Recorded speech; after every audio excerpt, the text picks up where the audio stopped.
Good evening, ladies and gentlemen. Welcome back to the Wilkie Experience. For those joining us for the first time, welcome. And today, I am excited because the person we have on today, I met him when I was quite young, actually.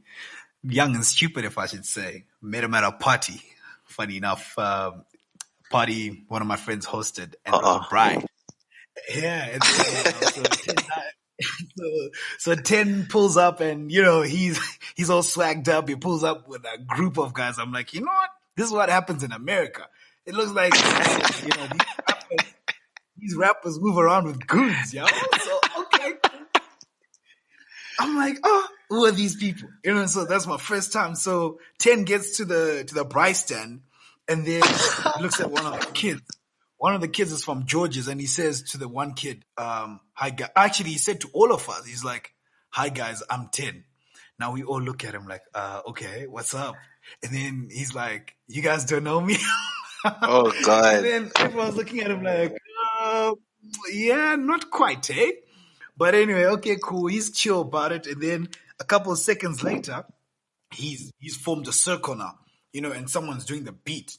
And Oh, he's like, God. I want to rap for y'all. Yeah. And then he started dropping all the bars and everything. I was like, yo, okay, who's this guy? I got home, searched up his music. Now I understood why I needed to know 10. Anyway, guys, ladies and gentlemen, Tehn Diamond, how you doing, buddy? I'm good. That sounds like it would have been like 2010, 2009 even.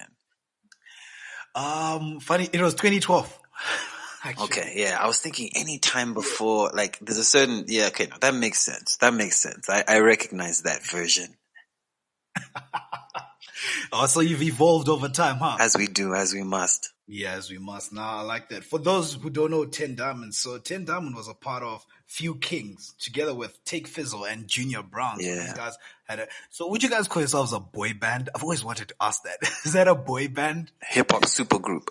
Oh, yeah. Okay. All right. It's a hip-hop supergroup. Yeah, think Run DMC, think NWA, hip-hop supergroup. All right, cool. All right, cool. But anyway, guys, when you talk about Rapless, you can't leave his name out of that equation because the boy is dope. But anyway, you know what? He featured on the first film to ever be on Netflix, first Zimbabwean film to be on Netflix, which is Cookout. And, knowing 10, I've known... Oh, sorry, Cook Off. Yeah. I don't know. You see, we've been in lockdown. No, it's all right. Everyone says Cookout. Everyone says Cookout. Everyone says Cookout. We've been in lockdown so much. I'm thinking, you know what? I need to be outside. It needs to be a cookout. I feel it's actually cook-off. But knowing you from a distance, I remember when you gave that girl a kiss, I was like, 10 looks like you don't know what he's doing. Is this part of the script? Yeah. But I figured it was part of the script. It was definitely part of the script. But anyway, you know what, guys? Tehn Diamond every single morning wakes up to positive vibes, positivity. He's dropping gems on Instagram. That's just who he is. His purpose personified. He's a leader of a tribe called Tisungoda Zacho. You know what, Tehn? Tell us, what is Tisungoda Zacho? Man, okay, so Tisungoda Zacho means we are the diamonds they speak of. The sessions that I do, like Mondays to Fridays, although I'm on a break right now, every morning, 6:30 a.m. when I can, catch the time. It's called A Tribe Called TND, and it's basically about, for me, it's, expressing and a platform where I get to express and act out and live out what I believe my purpose in life to be is, which is to serve as a gentle or lasting reminder that purpose does in fact matter and that purpose does in fact prevail. So A Tribe Called TND is all about purpose. It's all about building belief in ourselves and in each other and ultimately in the nation at large. And the ultimate vision is for that to lead to building further belief in Africa. But it's all about purpose and self-belief, and the role that purpose plays in self-belief. That is big, bro. Like, how do you handle such a responsibility? I mean, like, no one tasked you to do it, but you did it by yourself. It's almost like I understand what you like, where you're coming from and why you do what you do, because like I have something similar called Mindset Mondays. So every Monday, it's almost like I feel the responsibility to encourage people on a Monday. So I mean, you're doing it every single day when you can. Like that's something big to actually carry. How do you handle the pressure of that? Because what happens when you can't? Do you just not do it? But you know Um, people are waiting. 6:30 people are already on your Instagram. honestly, it doesn't feel like pressure. I feel more pressure and I feel more of a weight on the days where I know I can't do it. It feels so deeply ingrained in who I am. And like one of the things I speak about is that, purpose is it serves kind of two functions. There's a function of like identity, and then on the other side there's the function of destiny or destination. So I feel pressure when I don't show up. Otherwise, like when I do show up, or knowing that I get to show up, I don't even think of it as like I have to show up. I get to show up. That makes my day, man. That makes my week. That makes life make sense for me. It's what I do. As much as like, I guess for someone watching it or listening to it will feel like, oh, he's bringing encouragement and positive vibes every day. Like for me, I'm giving to myself a period of the day before all the madness starts, where I'm pouring fulfillment into my life. So it's a very, very special part of my day. And I guess part of my hope or the mission is to add more hours and minutes and moments that I can build out throughout the rest of my day to really support that purpose. But it's No, bless, brother. it's an honor more than a responsibility or pressure. I like that. I like that. You spoke of identity, and I'm gonna take you there real quick. Hmm. Identity. So we know Tehn Diamond, and then we know Tendai Ryan Guni. So why, like, why, like, how do we distinguish between the two? Because I mean, I knew you as Tehn Diamond, Yeah. and then one day I woke up on Instagram and you're not Tehn Diamond anymore. You're Tendai Ryan Guni. I was like, oh, okay, what's going on? And then now we're back to Tehn Diamond. So Yeah. Well, how what distinguishes? what led to that was like I'd been in a space where I was asking myself, how do I differentiate between the two? I had particularly say like in my online persona, and I realized that it went deeper than that. Like I'd been Tehn Diamond for so long that I really wasn't doing a good job, or hadn't done a good job of like really discerning, like, where does Tendai end and Tehn Diamond begin, and vice versa. Um, I always liken it to this analogy of like Batman and Bruce Wayne. I kind of overstayed my welcome in the bat suit and never kind of taken it off to to give Tendai a wash or a rinse. You know what I mean? I had neglected so many parts of the foundation that make up Tendai, and essentially, like, if there is no strong and sure-footed Tendai, there's no real Tehn Diamond to speak of. So it was for me more than anything to kind of figure out perspective and step back and do some work on that foundation that I feel like I needed to revisit. Like, I'm definitely not the same person I was when I first put on the bat suit, so to speak. And a lot has happened in my personal life that I feel I didn't really address or process as I should, and I kind of spent a lot of time hiding behind the fact that I had this outlet of Tehn Diamond. So I put Tehn Diamond in the corner. I made him sit down for a bit, and I had to reassert and redraw the lines and figure out, like, who is who, who's in charge, who is what, and what does that mean. And then now, like, changing back to Tehn Diamond and kind of tucking Tendai away, is that I am very, very clear on who I am as a person, like the person behind the mask, shall we say? Like, Yeah. and I've been able to rediscover the value in the person that I am, and what I went to like, reconfigure and find as far as my foundation. That it also put Tehn Diamond in perspective, and I realized that while I continue to go about this kind of because I'm in a process. I've been in a process of rebranding for about a year or two now. But now that I understand what the foundation looks like, I'm better able to value Tehn Diamond. And one of the things is just I don't feel like feeling so overexposed. I'd like to keep what I now know the value of tucked away where it is valued as well. Yeah. I'd rather No, I like yeah. I'd rather not. I'd rather not feel any obligation to share personal things or personal experiences And that's what's helped me kind of draw the fine line, because in my creative process as Tehn Diamond, I've always been very, especially in my writing for the most part, like, been able to write from a very vulnerable place in a very personal and open space. And without properly understanding the line between those two things, I've kind of like lived in that vulnerable space and kind of made Tehn Diamond do some of the work that was really meant to be Tehn Diamond. I hate speaking in third person. I'm speaking in third person about two people that I am, but it sounds ridiculous. But we understand. I hope. But yeah, so that's it really. Like I know everyone's place now. I understand everyone's place and everyone's value, and I'm just restoring the order of things with that new understanding as well.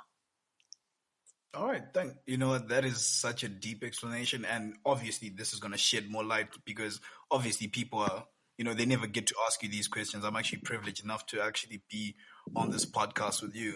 So, you spoke about being vulnerable, and like as Zimbabweans right now, how are you feeling about the lockdown? Do you feel like it's putting us, like, is it putting you in a vulnerable space, or how are you thriving during this lockdown? Because man, like, without content that people like you put out, most people will be struggling right now. But you're giving people, a reason to, wake up and look forward to the day. How are you taking the lockdown restrictions and everything?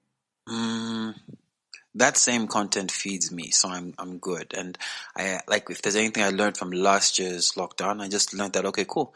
Put a solid routine in place, give yourself some structure, and just know what your pillars are. And then I'm also fortunate enough, like, I happen to work for an essential services company, so I still have work to do, but for the most part it's remote. So my days are still filled with responsibilities and structure to them. And even if I wasn't working, I mean, last time around I wasn't working, but I made sure, like, I'm a creature of habit and structure and routine.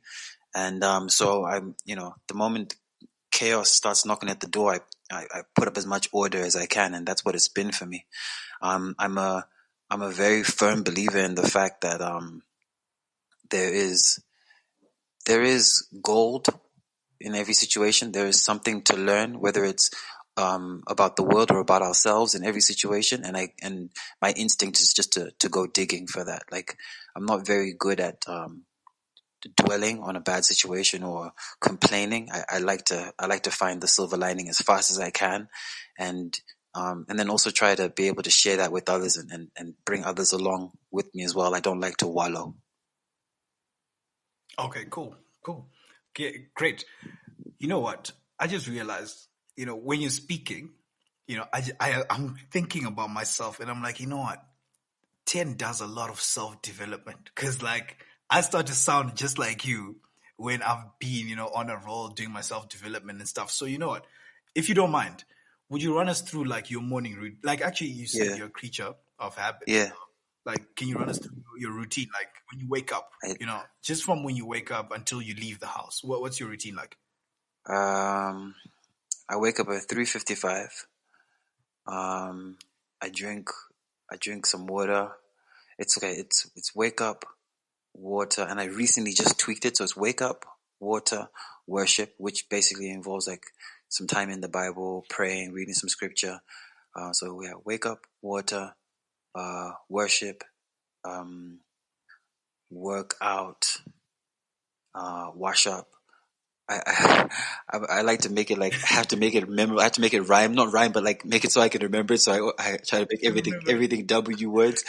Um, so that's the new one. And then, yeah, wake up, water, worship, workout, wash, work. Because what I'm trying to do is get physically moving as soon as possible. So my old routine used to be wake up, water, make my bed, meditate, pray, then get fed. But that's too long. That's too far before I get to like some physical action and to some work, especially in these lockdown times. So I had to tweak it. So it's wake up, water, worship, work out, eat some food, and then it's work. Whether that's leaving the house to work or sitting down to work, but then it's work. All right, cool. And I'm glad you didn't leave your faith out because you're very vocal about your I faith. cannot leave my So faith a out, lot man. of When people, I had to like reconfigure or fix my foundations, there was 3 things I had to go back and intentionally and actively work on. And that was my relationship with God, so my faith, my relationship with people I'd grown up with, so like, you know, my day one friends, and my relationship with my father, and kind of like tuning in and listening a bit better, and kind of like looking at where I'd gone with my life and going, okay, I'd gone wrong here, but this person was always trying to steer me like this. What were they saying? So the 3 F's, I call them: my faith, my father, and my friends. Wow. Okay. You just answered everything. Okay, cool. So I'm sorry. No, you know what? I love conversations like this. Yeah. I love conversations like this because there's no awkward silence. Yeah. And, you know, it's not a one-word answer where you're like, okay, I'm going to run out of questions soon. But, okay. So I know a lot of people definitely, you know, look up to you for light. So besides God, who do you turn to for light? You know, as much as we do pray, you know, as much as we do everything else. I know, like most people, I have someone else. I've read his book, Dr. Jordan B. Peterson. I watch a lot of his lectures. Dr. Miles Monroe, I watch a lot of his sermons. My parents, I'm very dialed into. I'm trying to like listen, you know, as well. There, like trying to make up for lost times when I didn't listen so much. I have some great conversations with my friends. We're very open with each other and kind of challenge each other and push each other. So there's a lot of light there. I don't know if I can really remember or name everyone, but I'm always on YouTube learning. Oh, Jim Rohn. I'm a big Jim Rohn fan as well. I watch a lot of his stuff. Thank you. There's many. I love Jim. There's many, but lately it's been Dr. Miles Monroe, Jordan B. Peterson, and Jim Rohn. Like lately, it's been back up in the top 3, top 5. I love Jim Rohn. Yeah. I love Jim Rohn. I love. He's hilarious. Yeah, man. Funny enough, I love Gary V. Though. I love Gary. I love Gary as well. But like the space I was in, it wasn't so much a Gary space, but like maybe 2-3 years ago, Gary was like my main guy. Yeah, no, I love me some Gary V. No, great. So you're big on books. What are some of your recommendations on books that, you know, talk about purpose, or what great books have you read that, you know, that you would recommend to the listeners? Because for me, I think my biggest book has to be How to Win Friends and Influence People by Dale Carnegie. Like that one just does it for me. That thing is so clean. It's such a practical book. You know what I mean? It's so true. Like it's just straightforward. It's so true. And it's I like. I read that many years ago. But man, I don't want to sound like a cliche, but honestly, number 1 is the Bible. Because one thing I found, and like it's like the last 3 years that I've really committed to reading it, you know. And what I found, and this was just from reading all of Proverbs, which I'd never done before, just all of Proverbs. I was like, wait a second, because I've read tons of self-help books and personal development books. I'm like, wait a second, man. All those books are just derivatives of this. Like so much of it is like just already in there and people interpreting or expanding on, which is brilliant, which I think is the purpose of reading the Bible. Like sometimes people read it too rigidly, or they give the responsibility of reading it to someone else, but like read it. Even if you're not religious, even if you're not, I don't know. It's just it's a book that's lasted for a long, long time, and it's rich with wisdom. And like it, I always like to think that as you read the word reads you. And that's the beautiful thing about it. It'll meet you where you are. So number 1 is the Bible. Seriously. What else is good? Man, I'm currently reading a book by Joel Osteen, Your Best Life Now. Okay. I'm also, because it'll be a physical book and an audio book. So the audiobook that I'm busy with right now is sorry, I have to go in. It's the Win Without Pitching Manifesto by Blair Enns. Because I'm very passionate about branding and marketing, more so branding than anything. So that's me right now. That explains Jim Rohn, marketing. Yeah, okay. Yeah, all right. Makes sense. What are you reading? Now, I used to do a lot of network marketing. So right now, we started. So I've got this thing called the book club. So every Sunday, we kind of just do a review, but we read a book every 2 weeks. Yeah. My followers and I. So we started with Start With Why by Simon Sinek. Oh, And classic. then, That's probably the so best. I had That's to probably introduce. the best modern day purpose book ever. Yeah, because I mean, it's crazy how people never understand that it's all about the reason why you're doing something. Yeah. It's just that the reason why you're doing something can either be the reason why you don't do it or the reason why you do it. So, and then my mentors always used to say to me, make sure that your reason why is not the reason why you don't do something. I was like, Yeah. what did you say? Come back. It's mad. But right now I had to introduce them to how to win friends and influence people. Like, nah, definitely that one. They had to Oh, do you know what else is great? Napoleon Hill, Think and Grow Rich, classic. Think and Grow Rich. That's actually our next one. But I feel like before that one, we'll probably read the 5 second rule because I feel like a lot of people have all these little habits that they can't seem to let go of. Yeah. So when I read the 5 second rule, I dropped so many little bad habits. Like it works. It sounds stupid, but it works. It's like 5, 4, 3, 2, 1. You get up. Like that's how I wake up in the morning. 5, 4, 3, 2, 1. I'm up. Dude, I'm that's not trying brilliant. to. Like, I think Yeah. one of the crises that we have is there's an execution deficit. So something like the 5 second rule sounds good. Like we tend to just over. I'm very guilty of it. Like I will. Like I'm happy to sit and plan and overthink myself into like 5 years ahead of a plan rather than just getting on and executing. So I'd love to read that book. So the next one is gonna be Principles by Ray Dalio. We're gonna Ooh. give it a go. I don't know if you can just read that one straight through and give a summary because that one is jam packed, like densely packed of like it's one of those that you have to keep dipping in and out of. Ooh, wait. So you've read it before? I've read bits and pieces. Like it's a lot. It's yeah. It's not like I don't feel like it's a straight read and then like, oh yeah, let me summarize it. It's a lot, bro. You might end up doing a series because like the principles themselves, like it's almost like 50 Laws of Power. I guess maybe you have a better chance, but like it's almost like the 50 Laws of Power. They're almost like just great reference books, you know? Yeah. They packed with so much. Like those are good books. Now I'm gonna check it out.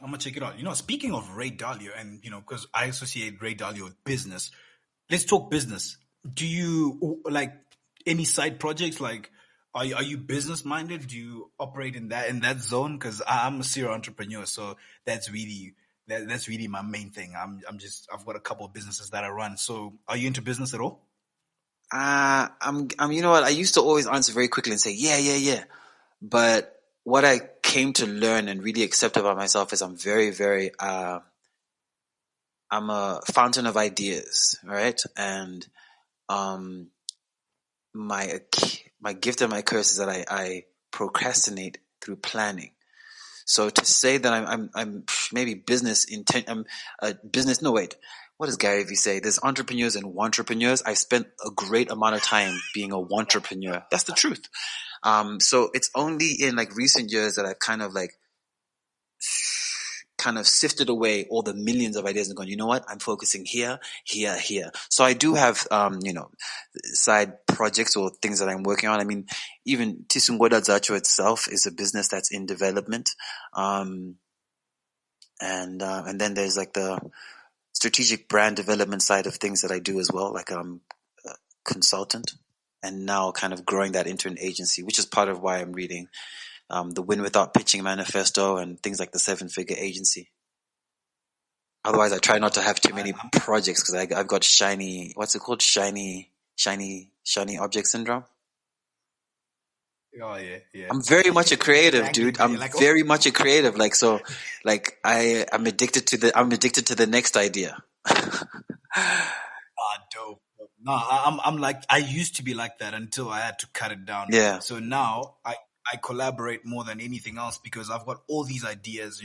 I felt like I was exposed so much. So all these ideas that I used to have, I wanted to implement them myself. Yeah. But look, I didn't have the time was there, but just trying to do like 7, 8 things all at once, it wasn't really working. Yeah. So now I come up with a great idea. Let's say it's to do with real estate. I find someone that I can have good conversation with, figure out where their head is at. I'm like, hey, yo, look, I was thinking for real estate, maybe we could A, B, C, D. I shift it onto them. and I just become a silent partner. That's how I'm operating now. I might have to come. It seems to be working. I might have to come and sit at your feet and learn this collaboration partnership thing, because I'm terrible at giving up control, or like I'm terrible at building teams, giving up control, all that. I'm terrible. I think for me it was more of the people that I kept around me. Everyone was always, just encouraging teamwork and stuff like that. Yeah. So I think it just got drilled into. That's what I'm saying. I'm coming around you, and I'm gonna learn, bro. Bro, anytime, bro. Anytime. I'm open to it. Okay, so you know what? You're also music. What's happening with the music? Like a lot of people definitely are asking. Yeah, they ask me every day. Someone asks me every day, Yeah. like without, and that's, I guess, the beauty of social media. Someone asks me every day, in some way, shape, or form. Thank God I'm not on Twitter Are we at the moment. expecting a project soon? Of course, everyone's always expecting a project, but I'm resting. Like when I'm doing something, I'll be doing something. But I only just dusted off the bat suit, I only just dusted it off and got back in it. So I'm still trying to figure out what I want to say, if I want to say anything, and then maybe when. But like, I definitely, I'm in no rush. I enjoy where I am right now. I'm enjoying the scene, if that makes sense. No, that's good. You know how they say, like, hurry up and give us another back. You know how they say, like, you know when they say, like, see, stuff like that. I'm not ready for that pressure again. You know when they say, like, a chef, like, if you can't eat your own food, like, you would have cooked it. And like, if you're in the kitchen, you don't really enjoy eating the food as much. So like, being where I am, like on the sidelines or wherever I am, I don't know, in the locker room, or even, I don't know, at home watching the game from home, I'm enjoying the game again. Like, I'm loving what I'm seeing, and I'm like, that looks great. I like the way you're protecting your children. You're like, guys, hold on, Chiboni Mirirai, hold up. I'm doing me right now. Just relax. I'll be back, but not in my own time. No, I don't know if I'll be back, bro. I don't know. I don't have any like active plans for anything. I don't really have an active plan to be like, I'm going to rest for a year, or I'm going to get back in after 2 years. I'm just chilling. I'm resting. I'm content. You in Tehn Diamond. I'm very content.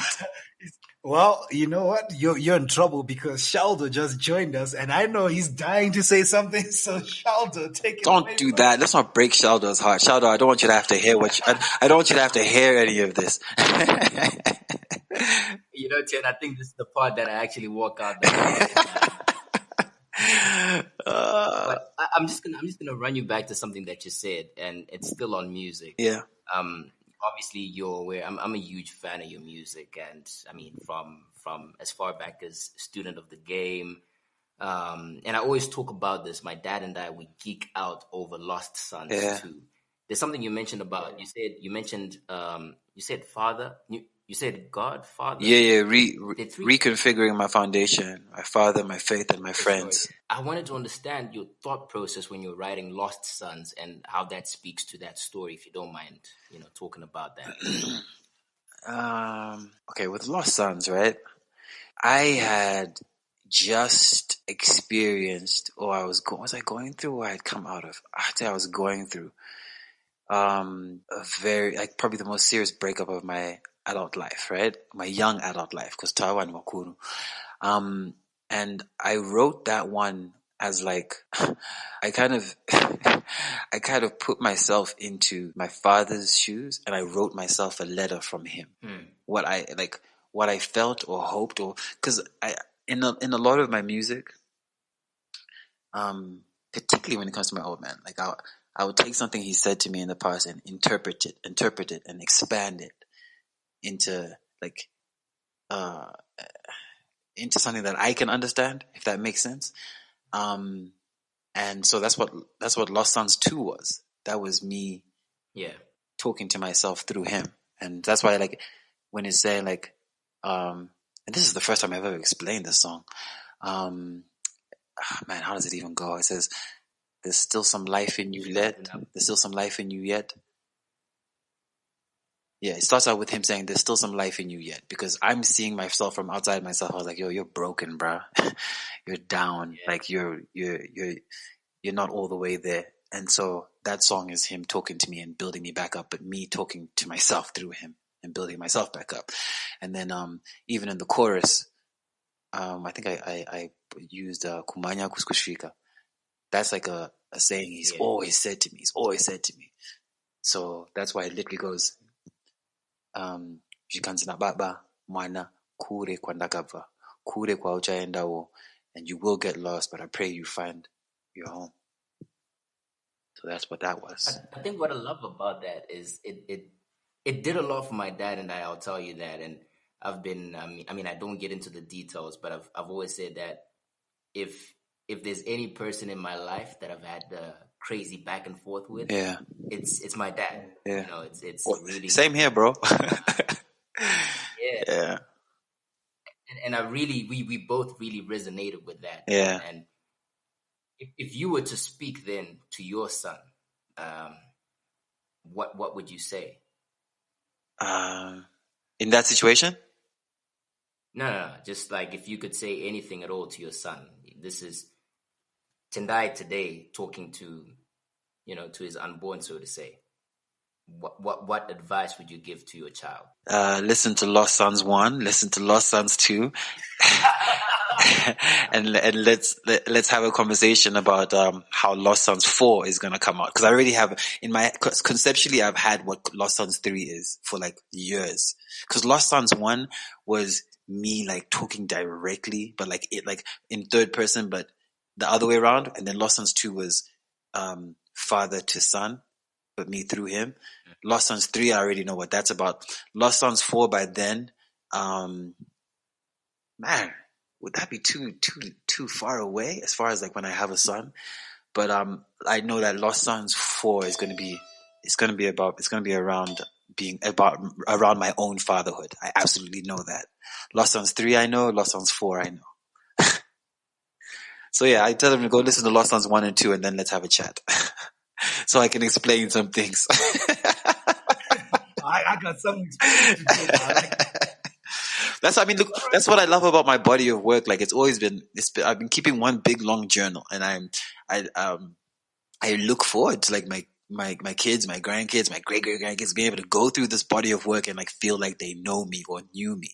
And then like when I couple that, and then when they can couple that with like, I hope to do at least 1,000 episodes of A Tribe Called TND. Like we're at 100, but when I couple that with all the content and all the different stuff I intend to put out, like, they're going to be able to piece together a pretty good picture of who their ancestor was. And I am looking forward to that.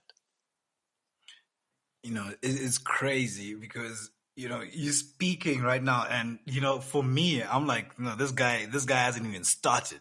How would you respond to youngsters that label you as an old head now? I'm an OG. I'm an OG.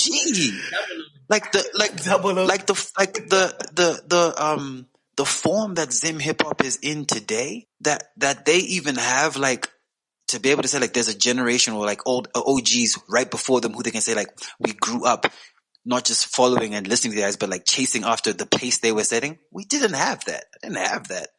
I didn't have like a whole set or like group of like a school just before my school that happened. The school that came before my school was way before my school. We built this little thing of ours, like this iteration. This version didn't exist. They weren't playing hip hop on the radio when I got back, when I put out my first piece of music. There was so much wasn't happening that is happening and is possible. So yeah, I'm an OG, triple OG. And I have no qualms or problems with that. Like I love being an old head. Like man, I'm humbled and honored that I get to sit in that space, that I get to see kids who would like come up to me and who I'd like give advice to and mentor and stuff like that, literally pick up crowns and get to sit on thrones. Like that's amazing to me. You know what I mean? And I get to live in an era where like every now and again, I see someone saying like, yeah, I grew up listening to Tehn Diamond. I'm like, man, kids are now growing up listening to you. Like, Like my lineage is looking nice. I'm so proud of that. Like, and maybe that's even a part of why I'm just resting. Like, do I want to touch that? Do I have what do I want to say there? I'm excited and enjoying what I'm watching. The fruits of my labor are coming out in ways I never understood or expected. So I like being an OG. Nah, I like that. I like that. Actually, you know what? I've actually wanted to ask. So, like, when you achieve something, obviously you're achieving all these great I things, never know but I've achieved something. just I'm even terrible like, at that, by the way. oh, you know what? Then I think that's a good thing because I think most people sit there and they're like, what, I've achieved this, so I must be on this level. But then there's always that higher level, the next stage. Yeah. It stops like so.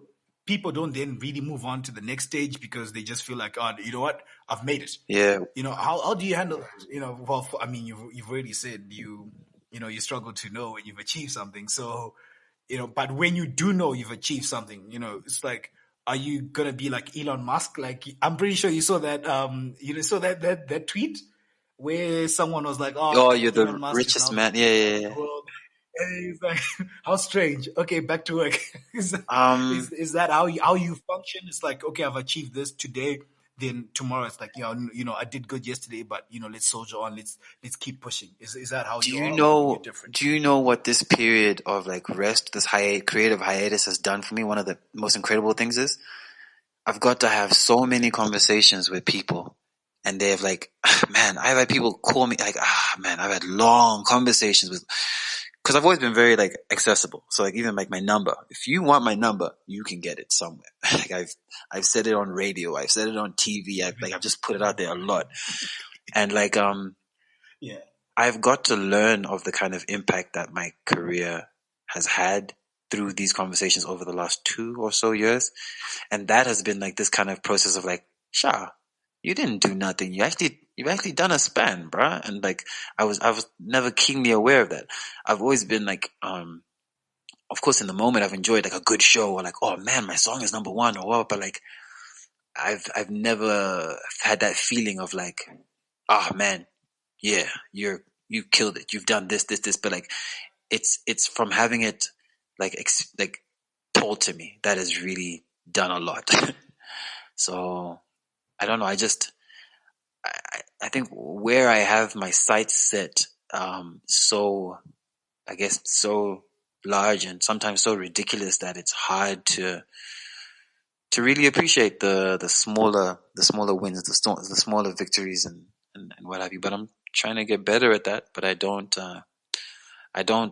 like I said, I don't like to, the same way I don't like to wallow in the negative. I don't really dwell on like the positive, on the winnings.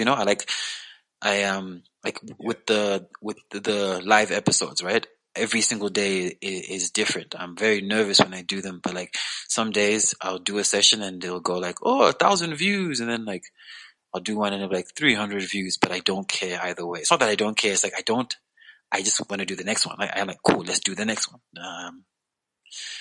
Every day is practice. Yeah. I don't know when the big game is. Every day is practice, though. I like that. Every day is practice. I like that. All right, cool. Talking about practice, I actually just realized we haven't really spoken about cook off.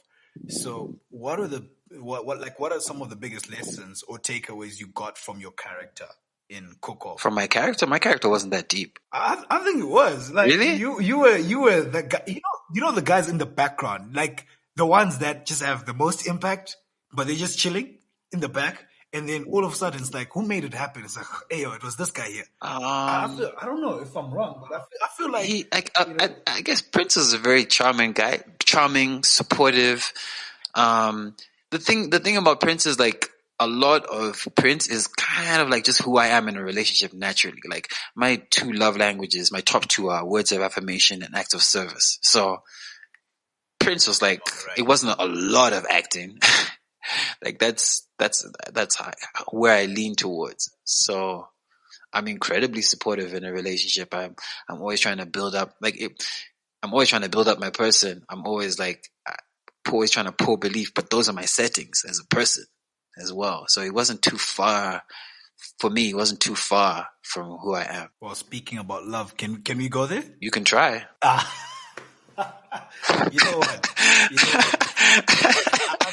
what?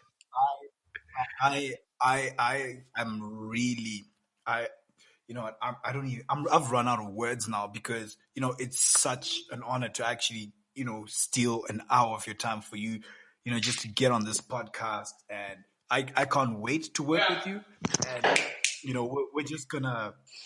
we're just gonna leave it here. Simply because I want to invite you again, and then I will try and dig into this whole. Wait. Let's go. Let's go 7 more minutes. we can try dip into that thing another time, but let's go 7 more minutes. Let's go 7 more minutes. We can go somewhere else for now, because maybe by the time we get the chance to do the next conversation, the powers that be might have made it possible. I don't know. I don't know. I don't see that ever being possible. We'll see. Who knows? Okay, you know what? I would like to actually steer you towards the direction of how do you view our influencers in our marketplace right now? I think I went on a little rant. What was the rant? Oh, sorry. I went on a little rant because I was thinking and I was saying, guys, do you realize that being an influencer is it's a responsibility? Because we mislead people so much. Well, they mislead people so much sometimes, for their personal gain, and then kind of revert back and then say to people, "Oh, guys, nah, you know what? That's not it." But in the beginning, they knew it wasn't it. But because they were earning a bit of money from it, or whatever the reason was, I won't mention any names because it's happened quite a few times. You tell people, hey guys, go and do this, and then you guys come out and say, look, that was not the wisest thing.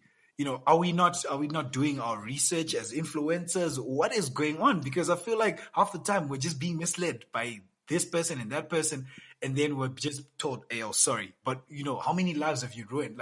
How do you? Okay, now I'm very. What happened? I feel like I need names and details because I don't pay enough attention to the wider space of things going on. Just because it's a lot to take in, so I don't really stay abreast of what's always happening. I just pick up a little thing here, but I'm not really on the pulse of what will be going on. My own personal or general feelings about influencers is that it's a very interesting and exciting space that I'm loving to see develop finally locally, but there is obviously tons and tons of room still for improvement. As someone who runs I call it a purpose development agency, but it's a strategic branding agency. I come from a place of things need to be very purposeful. They need to be authentic and true to the core of you. And so with the influencers that I have worked with, which is literally only one, because for me it's more purpose development or strategic brand development, there is a huge emphasis on authenticity and really putting out a measured message, something that really makes sense. And if it's working with the brand, it has to be yo, this is genuine and sincere. Otherwise, it leads to a lot of the kind of problems that I hear you kind of talking about, where people are oh, the money, cool, we'll take the money. Oh, the money again? Oh yeah, we'll take the money.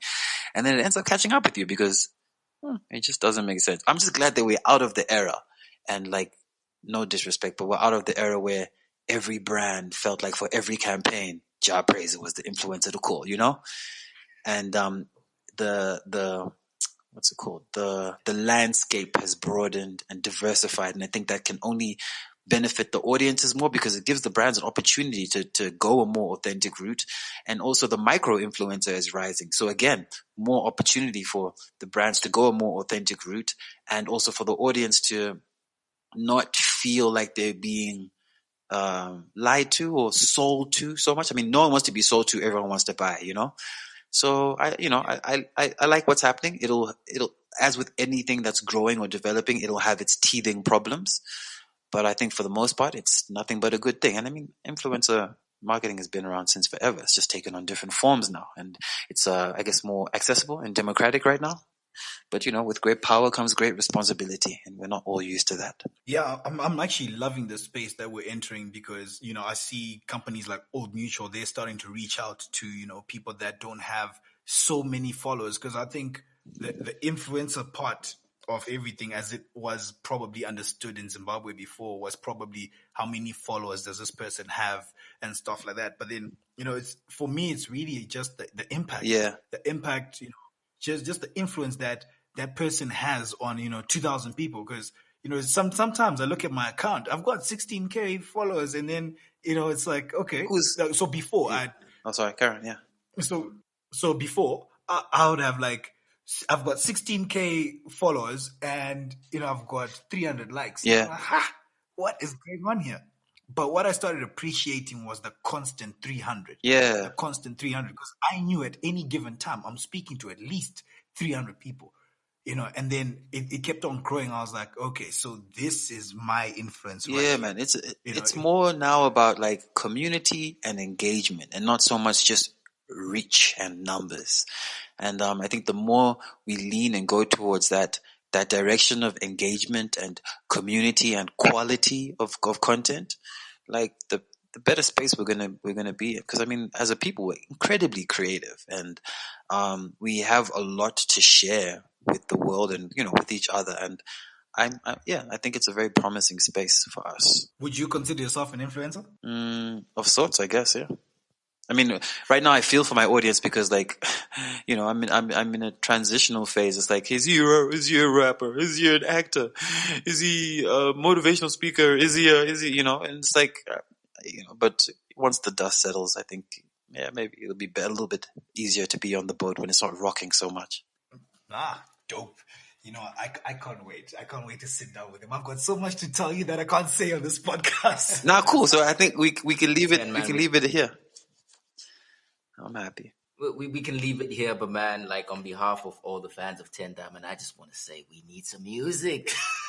Bro, as a fan of Tehn Diamond, I'm with you, bro. We do, but it is what it is. That's the best response you could ever give him. But anyway, brother, thank you for your time. I really appreciate it. I can't wait to re-listen to this podcast because I just feel like